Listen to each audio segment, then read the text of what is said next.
Friends, when Russia launched its invasion of Ukraine, many people all over the world, including in Moscow, took to the streets with placards that said no to war. Hashtags like no to war and hashtag stop Putin's war Saath trended for weeks on social media handles like Twitter and Instagram.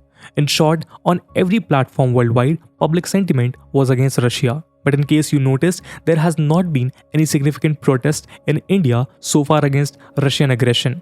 On the other hand, public sentiment has largely been in support of Putin and Russia. While Western commentators have been criticizing India for not going against Russia, Indians have been supporting their government's diplomatic stand on this issue.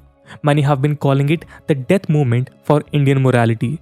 A number of critics have also said that India's silence betrays its aspirations of being a Vishwaguru or world leader.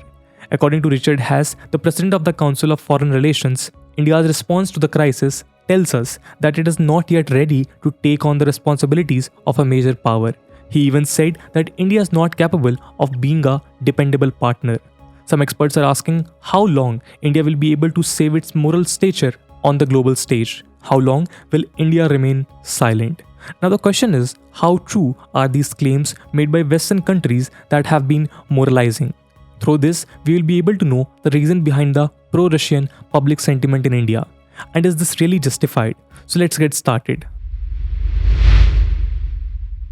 Friends, to understand Indian public sentiment today, we will have to turn the pages of history. This will help us in finding out both sides of the story. It is often said that a real friend is one who walks in when the rest of the world walks out. This holds true for the friendship between India and Russia. In the past, we have often seen how the erstwhile USSR and then Russia went against the world to stand with India. This relationship has weathered the test of time. On the other hand, India-US relationship has been a roller coaster ride. As you know, India adopted a policy of non-alignment at the beginning of the Cold War era, which means that it refused to be a part of both the great power camps. While the USSR saw it as an opportunity, US criticized it as a sign of unfriendliness. While things were alright in the beginning, relations went through a bad phase when America brought the Cold War to India's doorstep. We are talking about two military alliances formed by the US SEATO, for example, Collective Security Treaty Organization and CENTO, or the Central Treaty Organization. In both these military alliances, Pakistan was a major player. This became a threat to India's strategic interest. The Indochina War of 1962 gave a new dimension to India-US relationship. This was the first time when the Indian public started discussing India-US alliance to counter China. They also asked for India's non-alignment policy to be kept aside for a while. Pro-US public opinion led America to believe that India might finally be ready for anti-communist alliance. As the Chinese invasion intensified, the Indian government urged Washington to send urgent military supplies. US did help India at that time, but later exercised restraint in its assistance. It provided India with some communication systems and small armaments. And it did so at the behest of its ally Pakistan. Pakistan has already told US that if India was given a lot of weapons, they might be used against Pakistan. US limited response led pro-US public opinion to dwindle drastically. As if this was not enough, war broke out between Pakistan and India in 1965.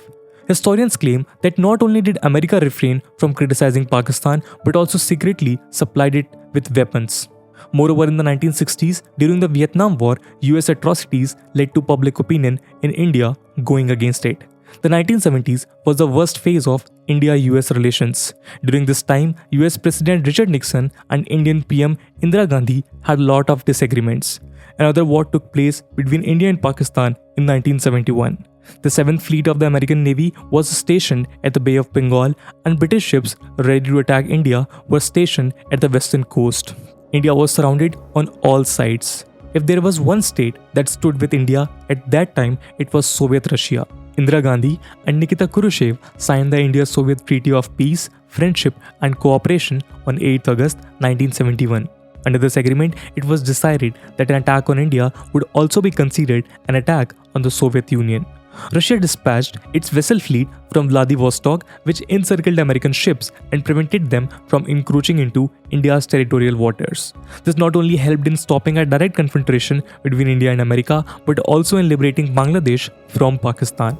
This was one of India's most significant victories. Besides supporting Pakistan, American policymakers like Kissinger were encouraging China to attack India. Moreover, the humanitarian crisis that America generated led to the death of thousands, and nearly 1 crore refugees had to take shelter in India. This is almost 3 times the number of Ukrainian refugees.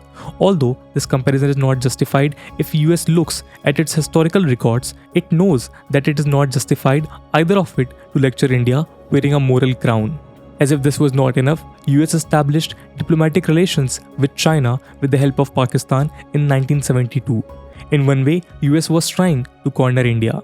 Two of India's biggest rivals now enjoyed US support.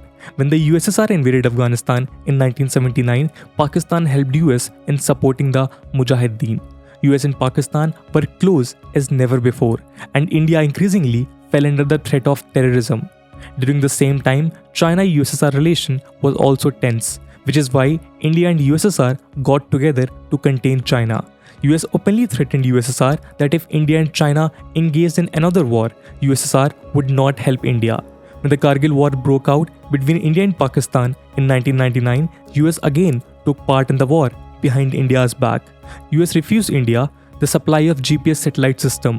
While India did win the war, if US had supplied the satellite system, victory could have been easier.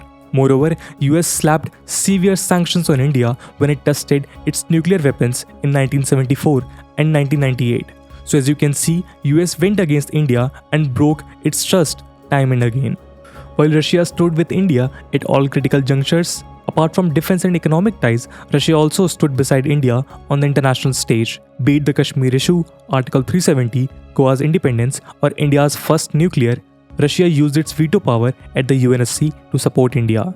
India also enjoyed Russia's support on platforms like G20, BRICS, and SCO. Some strategic analysts claim that Russia invited India to the SCO to balance China's influence. 2 years ago, when India was fighting Chinese aggression during the coronavirus pandemic, US had turned its back on India. It was Russia that helped India counter China's through its defense supplies. With this background for context, we can better understand the public sentiment. So let's start. Friends, it is not easy to understand public opinion. More than half of India's present population was born after the collapse of Soviet Union. This is a generation that saw US-India relations take a positive turn compared to the Cold War scenario. Keeping the positive geopolitical landscape in mind, India and US tried to improve their relationship.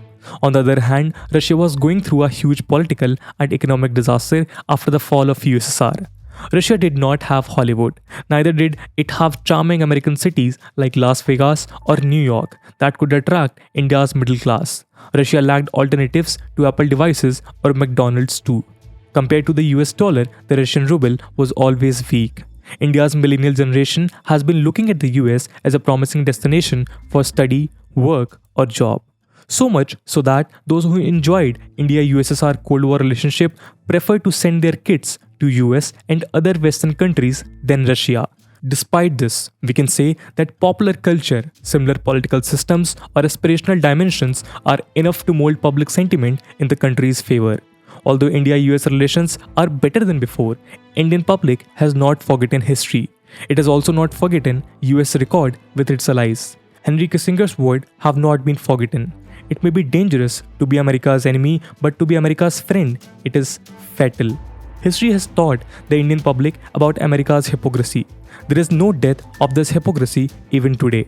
The same US that had been threatening India's security is now asking what India is doing for Europe's security.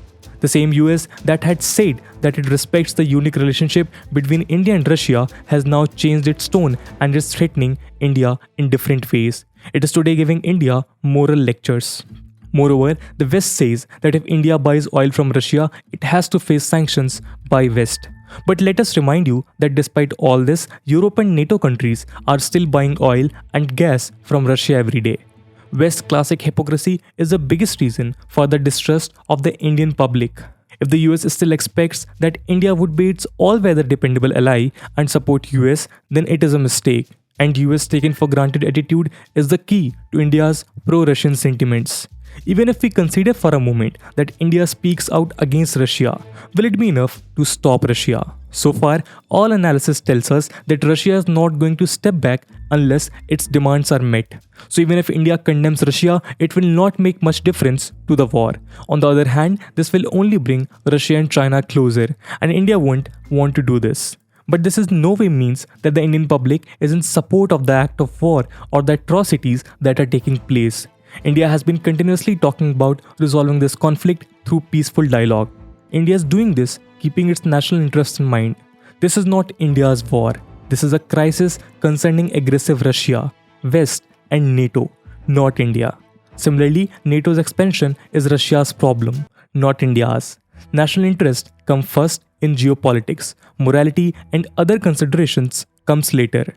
Beat any country or crisis, this is the formula to be followed if a state has to remain in the game. So friends, that's it for the video. In this video, we have discussed that why public opinion in India is in support of Russia instead of USA or other Western countries.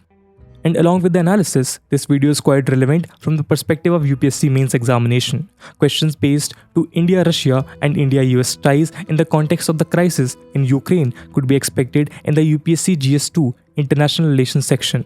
So we leave you with a question related to this topic to whom you can answer in the comments below. And the question is, does the response of Indian diplomatic community towards Ukraine crisis reinforces the revival of classical realist era of international relations? Explain. And with that question, my friends, that's it for the video. I hope you have liked the video, and if you have, don't forget to share it with your friends. We will meet in next video. Till then, Jai Hind, Jai Bharat.